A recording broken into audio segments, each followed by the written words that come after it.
திருச்செந்தூரில் போர் புரிந்து சினமெல்லாம் தீர்ந்த கந்தன் திருத்தணி கோயில் கொண்டானாம்.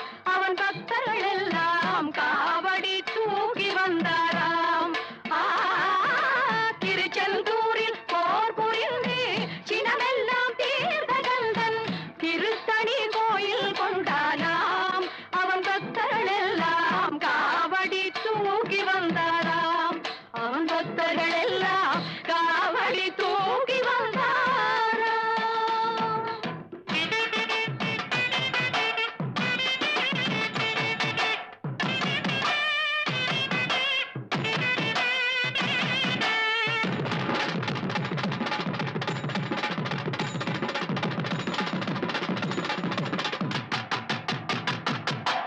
வரிசை வரிசை என அழகு காவடிகள்